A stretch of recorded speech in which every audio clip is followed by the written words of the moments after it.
c'est Julien Dérico, votre agent immobilier sur Chapelle-Lère-Lémont. On travaille dans toute l'agglomération Carolo et Louviéroise et je vous donne des conseils au quotidien pour vous aider à performer en transactions immobilières. Aujourd'hui, j'aborde avec vous un sujet qui est souvent délaissé. Je trouve qu'on n'apporte pas assez d'importance en tant que propriétaire-vendeur à sa démarche média, que ce soit de la vidéo, de la visite virtuelle. Mais aujourd'hui, on va aborder finalement ce qui donne le là à votre annonce et c'est la photo.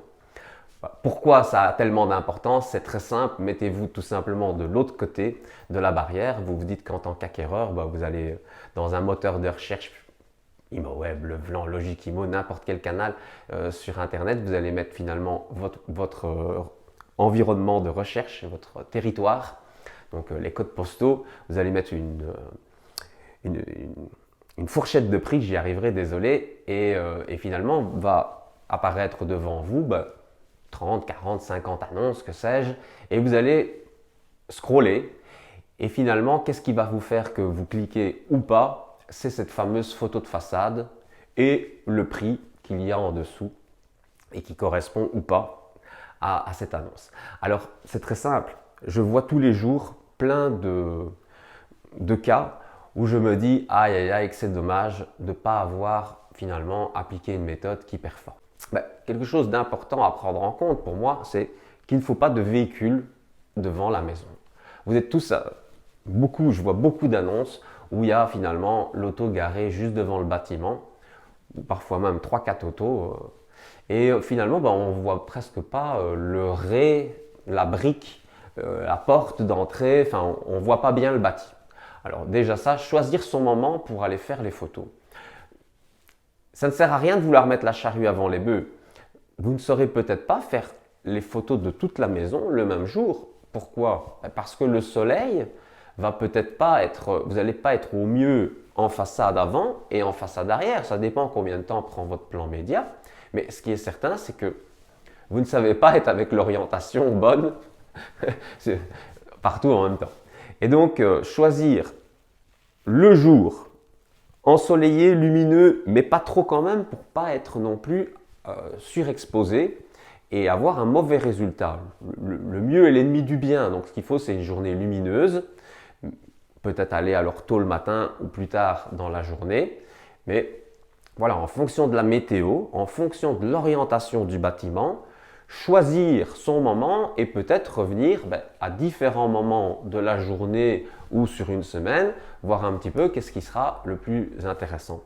Mais ce qui est sûr, c'est que cette photo de façade, c'est la photo à ne pas négliger. D'ailleurs, tous ceux qui mettent une photo qui n'est pas la première photo, la photo de preview, qui n'est pas une photo de façade, s'handicapent fortement. Le premier ressenti qu'on a en tant qu'acquéreur potentiel, c'est de se dire, tiens, c'est que la façade est moche.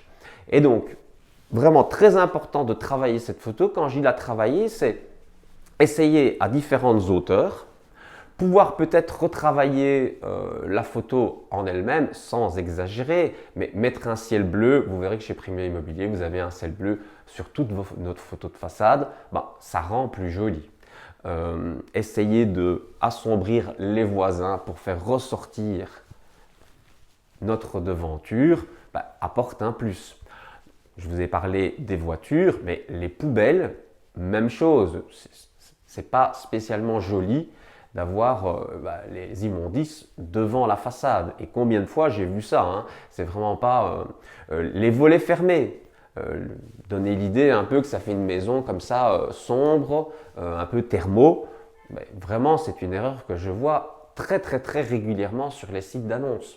Les câbles électriques, les panneaux publicitaires, je ne vous dis pas de truquer, mais nous, c'est le genre de détail qu'on va essayer d'amoindrir en tout cas.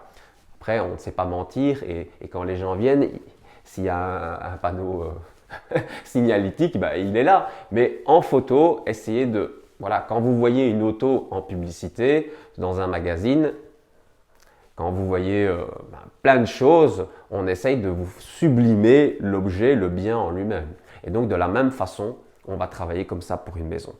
Après, pour ce qui est de l'intérieur, essayez d'éviter les photos où vous êtes justement sur la photo, les animaux, voilà, ça aussi j'en vois de toutes sortes. Les vêtements, les mannes de linge, enfin, tout ce qui va faire encombrer, pas joli.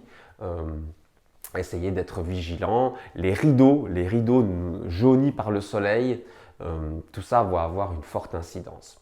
Alors pour l'idée vraiment de la photo, bon, vous voyez avec quoi moi je travaille avec un Canon, j'utilise toujours le trépied, très important, voilà, si c'est faisable pour vous.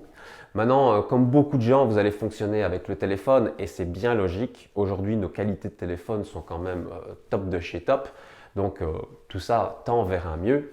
Mais je vois beaucoup de gens qui avec le téléphone vont faire une photo avec le téléphone sans le mettre de manière horizontale. Et donc la photo de preview sur ImoWeb se retrouve étroite avec sur les pourtours de l'image qui n'est pas utilisée. Et là aussi, finalement, vous n'utilisez pas au mieux le potentiel qu'a Internet. Encore une fois, cette photo d'annonce, c'est ce qu'il y a de plus important. Je vous rappelle, on est sur Mythique. Et donc, l'idée, c'est que si vous voulez attirer du monde chez vous, travaillez tout ça parce que ça sera payant. Voilà, si vous avez besoin d'un conseil complémentaire, vous n'hésitez pas, vous me sonnez. Ça sera avec grand plaisir de vous donner l'info. Et à très bientôt. Au revoir.